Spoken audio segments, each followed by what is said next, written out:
Solar Storm. പാതിരാത്രി പോലും സൂര്യൻ ഉദിച്ചിരിക്കുന്നത് പോലെയുള്ള വെളിച്ചവും എല്ലാ ഇലക്ട്രോണിക് ഡിവൈസുകളുടെ പ്രവർത്തനം നിലച്ചു പോകുന്ന ഒരു ദിവസം വരാൻ പോകുന്നു എന്ന് പറഞ്ഞാൽ നിങ്ങൾ വിശ്വസിക്കുമോ? എങ്ങനെയാണ് സോളാർ സ്റ്റോം അഥവാ സോളാർ കൊടുങ്കാറ്റ് നമ്മുടെ ഭൂമിയെ ബാധിക്കുന്നത്?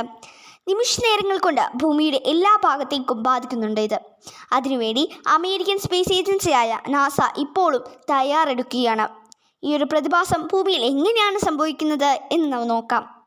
ഒരു രാത്രി നമ്മൾ ഉറങ്ങിക്കൊണ്ടിരിക്കുമ്പോൾ പെട്ടെന്ന് പ്രകാശം നമുക്ക് അനുഭവപ്പെടുന്നു. പെട്ടെന്ന് നമ്മൾ ഫോൺ എടുക്കാൻ ശ്രമിക്കും, പക്ഷെ അത് ഒരു തരത്തിലും പ്രവർത്തിക്കുന്നില്ല.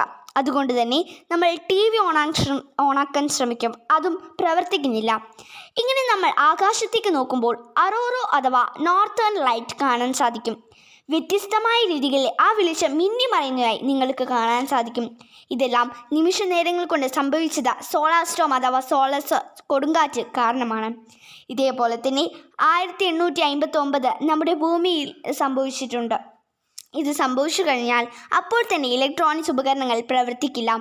ഹോസ്പിറ്റൽ ICU കിടക്കുന്ന പല ഡിവൈസുകളും നിലച്ചു പോകും. അവിടെ കിടക്കുന്ന ജീവനുകളും മരിക്കും. അതേപോലെ ഭൂമിയെ ചുറ്റിക്കൊണ്ടിരിക്കുന്ന സാറ്റലൈറ്റുകളും ഭൂമിയിലേക്ക് വന്നു പതിക്കും.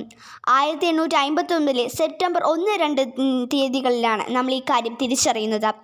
റിച്ചാർഡ് കാരിറ്റൻ എന്ന വ്യക്തിയാണ് തൻ്റെ ടെലിസ്കോപ്പുകൾ കൂടി സൂര്യനെ സസൂക്ഷ്മം നിരീക്ഷിക്കുന്നതിൽ സൂര്യനിലെ അതിശക്തമായ പ്രകാശം അനുഭവപ്പെടുകയാണ്.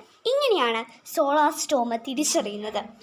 നമ്മുടെ ഭൂമിയിൽ 2025 ജൂലൈ മാസങ്ങളിലാണ് സംഭവിക്കുമെന്നാണ് സയൻറ്റിസ്റ്റുകൾ തെളിയിക്കുന്നത്.